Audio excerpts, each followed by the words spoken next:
आज की इस वीडियो में हम बात करेंगे क्लास 11 की सोशोलॉजी यानी कि समाजशास्त्र।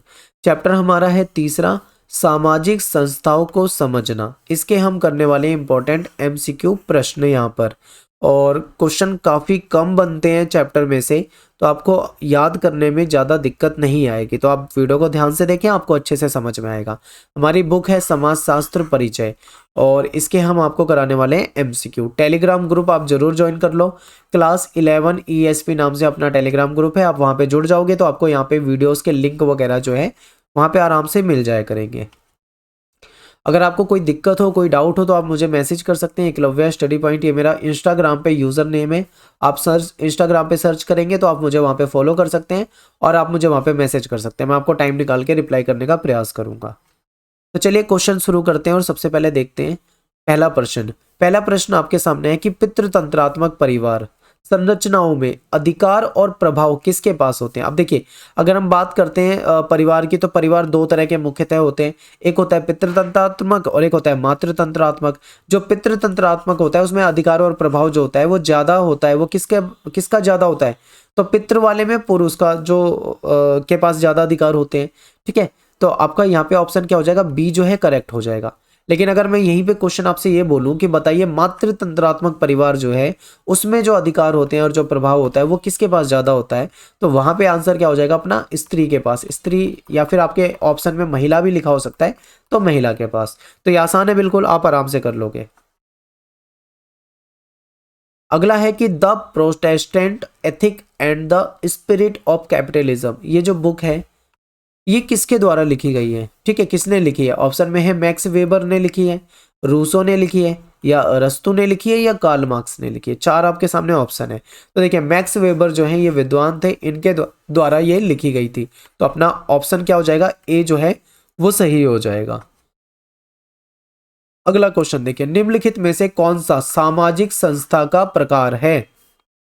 सामाजिक संस्था, अगर आपने चैप्टर देखा हो तो वहां पे आपको बताया था कि दो तरह का होता है, एक होती है औपचारिक, एक होती है अनौपचारिक। तो यहाँ पे आपको सीधा ऑप्शन ए में दिख रहा है औपचारिक और अनौपचारिक, तो आपका आंसर क्या हो जाएगा?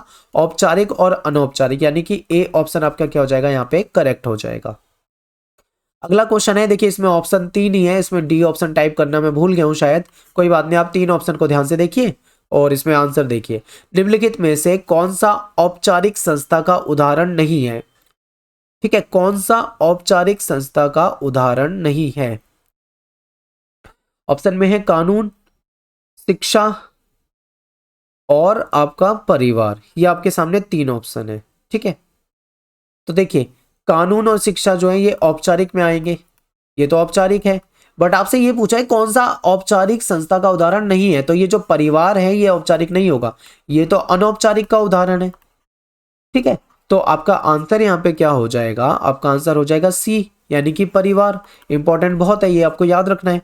अगला क्वेश्चन देखिए, निम्नलिखित में से कौन सा अनौपचारिक संस्था का उदाहरण नहीं है? अब देखिए, अनौपचारिक संस्था का उदाहरण नहीं है, इस चीज पे ध्यान देना, कौन सा उदाहरण नहीं है। परिवार को अगर हम बोले तो ये अनौपचारिक होता है, विवाह को बोले तो ये भी अनौपचारिक है, नातेदारी को बोले तो ये भी अनौपचारिक है, लेकिन शिक्षा जो है ये अनौपचारिक नहीं है। यानी कि आंसर क्या हो जाएगा अपना? डी, यानी कि अनौपचारिक संस्था का उदाहरण कौन नहीं है? शिक्षा नहीं है। शिक्षा किसका उदाहरण है? औपचारिक का। तो ये आपको समझ में आ गया। अगले क्वेश्चन पे चलते हैं। देखिए, ये तर्क किसने दिया था कि यदि महिलाएं परिवार की देखभाल करें और पुरुष घर की जीविका चलाए तो आधुनिक औद्योगिक समाज श्रेष्ठ कार्य निष्पादन करते हैं? ये किसी ने उदाहरण दिया था, तर्क दिया था, तो वो कौन था? ऑप्शन में मतलब वो कौन से ग्रुप से संबंधित था? समाजवादियों से संबंधित है, या प्रकार्यवादियों से संबंधित है, या महिलावादियों से संबंधित है, या इनमें से कोई नहीं। देखिए, महिलावादी तो नहीं होगा, क्योंकि आपको सीधा सीधा ये लग रहा है कि महिलाओं को बांधा जा रहा है घर के काम में, तो महिलावादी तो होगा नहीं। ठीक है, तो अब आपके सामने कुछ ऑप्शन है, इसको सी को काट दो पहले ही। अब ध्यान से देखो और बताओ कि क्या हो सकता है इसका आंसर। दिमाग लगाना है। तो अगर आपने पढ़ा हो तो आपको पता होगा, जो प्रकार्यवादी थे, ये जो इस विचारधारा के लोग थे, इन्होंने ऐसा तर्क दिया था। ठीक है, तो ये आपका हो जाएगा आंसर यहाँ पे क्या? बी ऑप्शन आपका सही हो जाएगा। अगला क्वेश्चन है कि स्वतंत्रता के बाद भारत में संयुक्त परिवार में वृद्धि हो रही है लगातार। इसका कारक था कि भारत में औसत आयु में वृद्धि होना। भारत में स्वतंत्रता के बाद औसत आयु बढ़ी है, इसीलिए संयुक्त परिवार जो है वो भी बढ़ रहे हैं। ऐसा तर्क दिया था किसी ने, तो ये कथन किसका है? ऑप्शन में है ए एम शाह ने कहा था ऐसा, या एम एस धीर ने कहा था, या एम पी गोपाल ने कहा था, या फिर इनमें से कोई नहीं। तो आपने अगर चैप्टर पढ़ा होगा तो आप तुरंत बता दोगे कि जो ए एम शाह थे, जो आप कह सकते हो कि बहुत ही विद्वान समाजशास्त्री थे, इन्होंने ये तर्क दिया था। ठीक है, अगला है अपनी ही जाति में विवाह करना कहलाता है। देखिए, विवाह कई तरह से होते हैं, अंतर्विवाह, बहिर्विवाह, बहुविवाह। ठीक है, अपनी जाति के अंदर विवाह होता है, एक अपनी जाति से बाहर विवाह होता है। तो इसमें ये पूछा जाता है कि जाति में विवाह करना, यानी जिस समूह के आप हो या जिस जाति के आप हो, अगर आप जाति में ही विवाह करते हो तो वो क्या कहलाएगा? ऑप्शन में है बहिर्विवाह, अंतर्विवाह, बहुविवाह और इनमें से कोई नहीं। तो आपका आंसर हो जाएगा अंतर्विवाह। लेकिन अगर मान लो आप अपनी जाति के बाहर करते हो तो वो बहिर्विवाह हो जाएगा। तो ये भी आपको पता होना चाहिए। अगला है कि रक्त के माध्यम से, यानी जो खून के संबंध होते हैं, रक्त के माध्यम से बने नातेदारों को क्या कहा जाता है? तो ऑप्शन में है वैवाहिक नातेदार, समरक्त नातेदार, ए और बी दोनों, या इनमें से कोई नहीं। तो देखिए, समरक्त नातेदार इनको कहा जाता है। ठीक है, जो रक्त के माध्यम से बनते हैं उनको समरक्त कहा जाता है। अगला है कि औपचारिक शिक्षा का उदाहरण है। औपचारिक शिक्षा, घर, पड़ोस, समाज या स्कूल। ठीक है, तो देखिए स्कूल जो है ये औपचारिक का उदाहरण है, घर और पड़ोस और समाज जो है ये अनौपचारिक हो जाएगा। ठीक है, ये भी आपको याद होना चाहिए। नेक्स्ट क्वेश्चन है कि अनौपचारिक शिक्षा का उदाहरण है। अनौपचारिक, कॉलेज, शिक्षण संस्थान, समाज, स्कूल। तो देखिए समाज जो है ये अनौपचारिक हो जाएगा।